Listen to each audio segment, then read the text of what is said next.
चर्चा कर रहे थे कि किस तरह से हमारे जीवन के स्वास्थ्य के लिए ज़रूरी है हमारी दिनचर्या, रात्रिचर्या बहुत ही महत्वपूर्ण है। और यदि हम दिनचर्या का पालन नहीं करते हैं तो हमने बात की कि कितने तरह की बीमारियां होती हैं, बहुत तरह की बीमारियों के संदर्भ में, बहुत तरह की परेशानियों के संदर्भ में हमने चर्चा की। और दिनचर्या के अभाव से ही कुछ होने वाले मुख्य रोगों में जो बहुत ज़्यादा लोग पीड़ित रहते हैं उनमें से एक तो मोटापा है और एक है कृशता।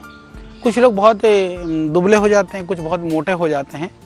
तो हालांकि मोटे लोगों की संख्या ज़्यादा है दुनिया में, पतले लोगों की संख्या कम है, पर पतलापन होना भी एक समस्या और एक बड़ी जीवन के लिए मुसीबत है। तो हम चर्चा करेंगे कि जो बहुत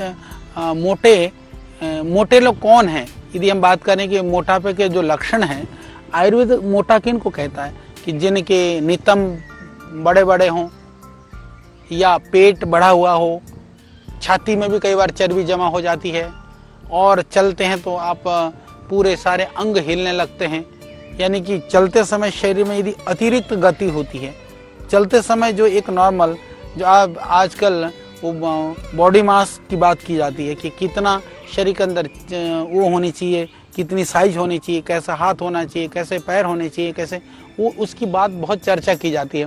पर आयुर्वेद में तो बहुत सामान्य से उसको शरीर को मापने के लिए, देखने के लिए एक पहचान बता दिया कि जब आप चलते हैं, चलते समय आपका अंग जो एक चलते समय सहज हिलना चाहिए, उसके अतिरिक्त कोई भी अंग ज़्यादा हिलता है, यानी कि वो उसमें अतिरिक्त मेद है, इसलिए वो हिल रहा है। यानी कि जो हिलने वाले जो स्थिति है या जो गति के अतिरिक्त बराबर पैरेलल जो गति है, वो मोटापे का जो है एक बड़ा सा लक्षण है।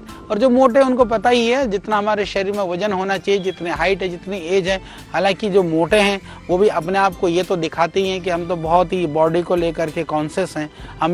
हमारे यहाँ तो ऐसे ऐसे भी महापुरुष रहते हैं। हमने एक को कहा कि आप दिन भर क्यों खाते रहते हो, वो दिन भर खाते रहने की आदत। तो उन्होंने अपने पास रख रखा था भुने हुए चने, मुरमुरे, इस तरह के आइटम, मखाने, बतासे। हमने कहा भाई ऐसा क्यों करते रहते हो? बोले आचार्य जी आपको पता है ये सारे 0 कैलोरी हैं। तो मैंने कहा भाई ये तो बता दो, ये जो 0 कैलोरी है कभी एक भी होगा? जो इतना सारा खा लिया 1 किलो तो वो 0 ही रहेगा कि 0 में से कभी एक भी होगा? तो हम अपने मन को मनाने के लिए, यानी कि मन को संतुष्ट करने के लिए कई बार हम ऐसे आहार का ग्रहण करते रहते हैं कि जो हमारे देह के लिए हानिकारक होता है। तो आयुर्वेद के अनुसार निश्चित अवधि पर ही खाने का विधान है। हम ये नहीं कर सकते आजकल कैलोरी माप करके लोग खाते हैं। मैं कैलोरी मापना की तो देखो, शरीर बता देता है शरीर को कितनी कैलोरी की आवश्यकता है। शरीर ये बता देता है, जैसे कभी कभी आपने देखा होगा, कभी कभी बहुत मीठा खाने की इच्छा होती है, कभी कभी खट्टे खाने की इच्छा होती है, कभी नमकीन खाने की इच्छा होती है, कभी लिक्विड लेने की इच्छा होती है, कभी दही खाने की इच्छा होती है, कभी दूध पीने की। यदि आप देखेंगे कई बार लोग तो अभी इतना खाते हैं चीज़ों को, उनको पता ही नहीं रहता कि शरीर की डिमांड क्या है। पर यदि आपके पास थोड़ा सा जीवन में साधन में यदि आप मर्यादित आहार करेंगे तो शरीर बताने लगता है कि अभी आपको इस शरीर में इसकी आवश्यकता है।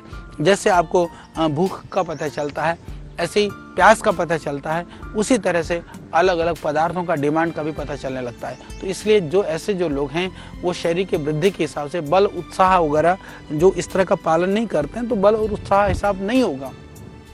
और जिनके अंदर बहुत शिथिलता रहती है, हालांकि कुछ लोग हमने ऐसे देखे हैं मोटे तो होते हैं पर बहुत एक्टिव होते हैं। पर ध्यान रहे यदि मोटे ना होते तो और कितने एक्टिव होते। तो इसीलिए आपको ध्यान रखना है कि मोटापा ना बढ़े,